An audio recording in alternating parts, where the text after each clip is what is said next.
1. The paradox of identity. The paradox of identity एक ऐसा दार्शनिक चक्रव्यूह है जो इस सवाल को उठाता है, क्या हम सच में वही हैं जो हम सोचते हैं? सोचिए, अगर आपके शरीर की हर कोशिका समय के साथ बदल जाए, अगर आपकी यादें धीरे धीरे मिट जाएं या बदल जाएं, तो क्या आप फिर भी वही इंसान हैं? जब आपकी भावनाएं, विचार, पसंद और शरीर सब कुछ बदलता रहता है, तब आप कौन हैं? यह पहेली हमारी आत्मा और अस्तित्व को एकदम गहराई से चुनौती देती है। ये सोच हमें रातों की नींद उड़ा सकती है कि क्या कोई स्थायी मैं है ही नहीं। अब सोचिए थिसिस का जहाज, जिसमें एक एक कर सभी लकड़ियां बदल दी जाती हैं। जब पूरी नाव की हर लकड़ी बदल दी जाए, तो क्या वह वही नाव रह जाती है? यही सवाल इंसानों पर भी लागू होता है। अगर एक इंसान का हर अनुभव, सोचने का तरीका और शरीर बदल जाए, तो क्या वह अब भी वही इंसान है? यह विचारधारा हमें यह समझाने की कोशिश करती है कि पहचान स्थिर नहीं, बल्कि बदलती हुई संरचना है। हम हर दिन एक नए संस्करण में ढलते हैं और यह बदलाव हमारी असली पहचान को और भी धुंधला कर देता है। पर यह यहीं नहीं रुकता। यह विचार यह भी पूछता है, अगर कोई व्यक्ति अपनी यादें खो दे, तो क्या वह अब भी वही व्यक्ति है? या अगर एक कॉपी मशीन आपकी एकदम हूबहू नकल बना दे, आपकी यादों और व्यक्तित्व समेत, तो असली आप कौन होंगे? असली और नकली का फर्क यहां बहुत धुंधला हो जाता है। और जब यह फर्क मिटने लगता है, तो अस्तित्व और पहचान के पारंपरिक विचार भी छकनाचूर हो जाते हैं। क्या आत्मा जैसी कोई चीज है, या वह भी बस मस्तिष्क का एक झूठा भ्रम है? यह सब सुनकर शायद आपका मन कहे, तो फिर मेरी असली पहचान क्या है? और यही इस विरोधाभास की असली ताकत है। यह आपको खुद के भीतर झांकने को मजबूर करता है। यह सवाल उठाता है कि क्या हमारे नाम, चेहरे, यादें ही हमें हम बनाते हैं, या फिर हमारी पहचान महज एक सामाजिक, जैविक और मानसिक संरचना है जो समय के साथ खुद को दोहराती रहती है? यह सवाल हमारे अस्तित्व की जड़ में गूंजता है और हमें सोचने पर मजबूर करता है कि शायद हम कभी भी एक असली व्यक्ति थे ही नहीं। यह विरोधाभास केवल विचारों का खेल नहीं, बल्कि हमारी आत्मा की सबसे गहरी परतों में उतरने की कोशिश है। यह हमें बताता है कि हम एक स्थायी इकाई नहीं हैं, बल्कि एक लगातार बदलते हुए अनुभव का नाम है। इस विचार को मानना कठिन है, लेकिन अगर आप इसे स्वीकार कर लें, तो शायद आपको यह समझ आने लगे कि जीवन की स्थिरता एक भ्रम है, और इस भ्रम में ही शायद हमारी सबसे सच्ची शांति छुपी है। पहचान कोई निश्चित वस्तु नहीं, बल्कि एक यात्रा है जो कभी खत्म नहीं होती। आखिर में द पैराडॉक्स ऑफ आइडेंटिटी हमें यह सिखाता है कि हमारी पहचान सवालों में छुपी है, जवाबों में नहीं।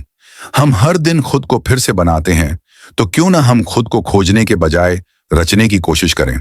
हो सकता है कि असली शांति इसी में हो, अपनी पहचान को हर दिन नए सिरे से गढ़ने में। और शायद इस खोज में ही हमारे अस्तित्व का असली अर्थ छुपा है। 2. The experience machine. The experience machine एक दिमाग को झकझोर देने वाला विचार प्रयोग है, जिसे दार्शनिक रॉबर्ट नोजिक ने प्रस्तावित किया था। यह एक काल्पनिक मशीन है जो आपको हर वो अनुभव करा सकती है जो आप चाहते हैं, बिना असल में कुछ किए हुए। आप इसमें जुड़ते ही एक नई दुनिया में चले जाते हैं, जहां आप सुपरस्टार भी बन सकते हैं, अमीर भी, और हर सपना पूरा भी कर सकते हैं। लेकिन सवाल उठता है, अगर यह सब असली नहीं है, तो क्या आप उसमें रहना चाहेंगे? यही विरोधाभास हमें सोचने पर मजबूर करता है। सोचिए, अगर कोई आपको कहे कि यह मशीन आपके दिमाग से सीधा जुड़ जाएगी और आपके लिए एक सपनों की दुनिया बना देगी। आपको लगेगा आप असली जिंदगी जी रहे हैं, लेकिन असल में आप एक मशीन से जुड़े होंगे, एक टैंक में पड़े हुए। वहां कोई संघर्ष नहीं, कोई दर्द नहीं, बस खुशियां ही खुशियां। लेकिन क्या ऐसी खुशी असली मानी जाएगी? यह सवाल हमें हमारी मूल इच्छाओं और मूल्यों से टकराता है। क्या सिर्फ खुशी काफी है, या हमें असली अनुभव भी चाहिए? द एक्सपीरियंस मशीन हमारे जीवन की प्रामाणिकता, ऑथेंटिसिटी पर सवाल उठाती है। अगर हमें पता हो कि एक अनुभव नकली है, लेकिन फिर भी वह हमें खुश कर रहा है, तो क्या वह अनुभव मूल्यवान है? कई लोग कहेंगे कि नहीं, क्योंकि उन्हें असली जिंदगी जीने की जरूरत है, even if it's hard, painful and uncertain. लेकिन कुछ लोग कह सकते हैं कि अगर दिमाग में सब कुछ असली जैसा लगता है, तो फर्क ही क्या है? यही सवाल इस पैराडॉक्स को और गहरा बनाता है। यह विचार प्रयोग हमारे समाज की कई वास्तविकताओं को भी आईना दिखाता है।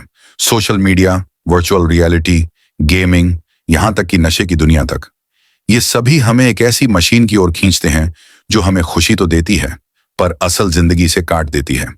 जब हम इंस्टाग्राम पर एक फिल्टर की गई दुनिया में खो जाते हैं, तब क्या हम खुद द एक्सपीरियंस मशीन में ही नहीं जी रहे होते? इस सोच ने आधुनिक जीवन को एक बड़े दार्शनिक संकट में डाल दिया है। यह विरोधाभास ये भी पूछता है, क्या आपको जिंदगी में बस आनंद चाहिए या कुछ और भी? क्या आप संघर्ष, असफलता और दुख को भी उतना ही महत्व देते हैं जितना खुशी को? क्योंकि असली जिंदगी में तो सब कुछ होता है, हर रंग, हर भावना। द एक्सपीरियंस मशीन में वो गहराई नहीं होती, वो चुनौतियां नहीं होती जो हमें असली बनाती हैं। तो क्या हम उस खुशी को स्वीकार कर सकते हैं जो पूरी तरह से सिंथेटिक है? अंततः द एक्सपीरियंस मशीन हमें यह सोचने पर मजबूर करती है कि असली जिंदगी का मूल्य क्या है। क्या हम केवल सुख की तलाश में हैं या हम उस गहराई की, उस कड़वाहट की भी तलाश में हैं जो इंसान होने का असली अनुभव बनाती है? ये सवाल सरल नहीं है, लेकिन अगर आप इन्हें रात के सन्नाटे में सोचें तो शायद आपको एहसास हो कि मशीन जितनी भी परफेक्ट हो, इंसानी अनुभव की खामियों में ही असली सौंदर्य छुपा है। द्रिटे म्यूनचाउसेन ट्राइलेमा, म्यूनचाउसेन ट्रिलेमा एक ऐसा तर्कात्मक दार्शनिक संकट है जो यह सवाल उठाता है कि किसी भी ज्ञान या विश्वास को अंतिम रूप से प्रमाणित करना असंभव क्यों है। यह त्रिकोणीय विरोधाभास 3 विकल्पों की ओर इशारा करता है। हर तर्क या तो एक अंतहीन श्रृंखला में फंसता है, या एक चक्र में घूमता है, या बिना प्रमाण के एक बिंदु पर ठहर जाता है। इसका नाम जर्मन कैरेक्टर बैरन मुंचहौजन पर पड़ा है, जो खुद को अपने बालों से खींचकर दलदल से बाहर निकालने का दावा करता है, जो कि असंभव है, ठीक वैसे ही जैसे पूरी तरह से अडिग ज्ञान को साबित करना। पहला रास्ता है इन्फिनिट रिग्रेस, जहां हर तर्क को साबित करने के लिए एक और तर्क चाहिए, और वो तर्क भी किसी और तर्क पर निर्भर करेगा, और यह क्रम कभी खत्म नहीं होता। आप कहते हैं ए सच है क्योंकि बी है, फिर बी सच है क्योंकि सी है, और यह सिलसिला कभी रुकता ही नहीं। इसका मतलब यह हुआ कि हम कभी किसी तर्क पर अंतिम विश्वास नहीं कर सकते, क्योंकि हर जवाब के पीछे एक और सवाल छिपा होता है। सोचिए, आपकी हर मान्यता एक अंतहीन सीढ़ी पर खड़ी है। दूसरा विकल्प है सर्कुलर रीजनिंग, जिसमें एक तर्क खुद को ही साबित करता है, जैसे मैं हमेशा सच बोलता हूं, इसलिए जो मैं कह रहा हूं वो सच है। यह तरीका बेहद सामान्य लग सकता है, लेकिन तर्क की दुनिया में यह पूरी तरह अवैध माना जाता है, क्योंकि यह सवाल को ही उसका जवाब बना देता है। जब आप अपनी मान्यता को उसी मान्यता से साबित करने की कोशिश करते हैं, तो असल में आप किसी निष्कर्ष पर नहीं पहुंचते। यह भी ज्ञान के लिए एक ठोस आधार नहीं बन सकता।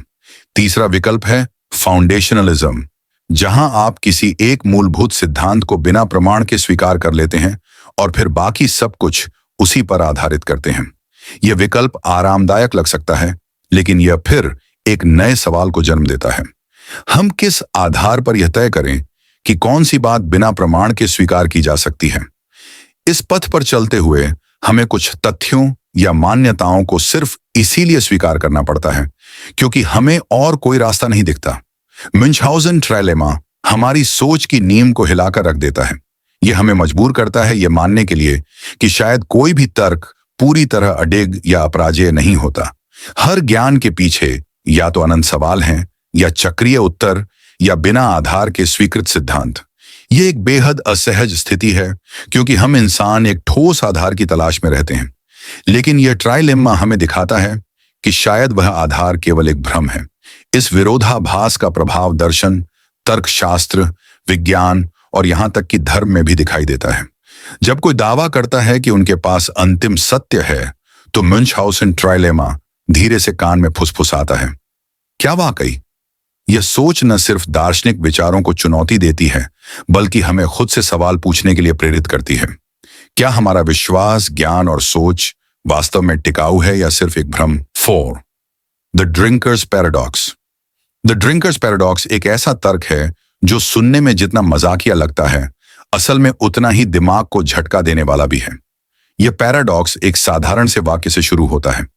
बार में कोई ना कोई ऐसा है कि अगर वो पी रहा है तो हर कोई पी रहा है। सुनने में यह बात अजीब लगती है। भला एक इंसान के पीने से पूरी बार कैसे पी सकती है? लेकिन यही इस लॉजिक का जादू है जो दिखाता है कि कभी कभी भाषा और तर्क मिलकर हमारी सोच की सीमाओं को तोड़ देते हैं।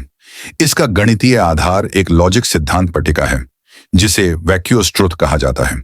अगर किसी बार में हर कोई पी रहा है तो जाहिर है वह वाक्य सच है, लेकिन अगर सिर्फ एक व्यक्ति पी रहा है और बाकी नहीं, तब भी यह वाक्य सच मानी जाती है। क्यों? क्योंकि उस एक व्यक्ति की स्थिति पर निर्भर करता है। अगर वो पी रहा है तो अगर वह पी रहा है तो सब पी रहे हैं। यह वाक्य तकनीकी रूप से झूठ नहीं है, यह अजीब लेकिन मजबूत तर्क का एक उदाहरण है। इस तरह के तर्क हमें दिखाते हैं कि भाषा, लॉजिक और हमारी समझ के बीच कितना बारीक और गहरा रिश्ता होता है। हम आमतौर पर चीजों को उनके सतही अर्थ में समझते हैं, लेकिन जब लॉजिक की गहराई में उतरते हैं तो पाते हैं कि बहुत सी बातें तकनीकी रूप से सही होते हुए भी अनुभव की दृष्टि से बिल्कुल उलट हो सकती हैं। यह पैराडॉक्स इसी विरोधाभास का प्रतीक है। ड्रिंकर्स पैराडॉक्स यह सवाल भी उठाता है कि सत्य और तर्क संगतता के बीच कितना अंतर हो सकता है। एक चीज तर्क के अनुसार सच हो सकती है, लेकिन क्या वह अनुभव में भी सच लगती है? और अगर नहीं, तो क्या वह असली सच है या महज एक दार्शनिक भ्रम? यह सवाल उन सभी स्थितियों पर लागू होता है जहां हम लॉजिक का उपयोग करते हैं, लेकिन उसका व्यावहारिक अर्थ नजरअंदाज कर देते हैं।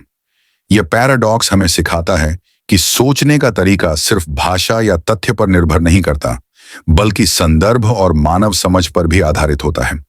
हम अक्सर यह भूल जाते हैं कि लॉजिक अपने आप में पूर्ण नहीं होता जब तक कि वह इंसानी दृष्टिकोण से जुड़ा ना हो।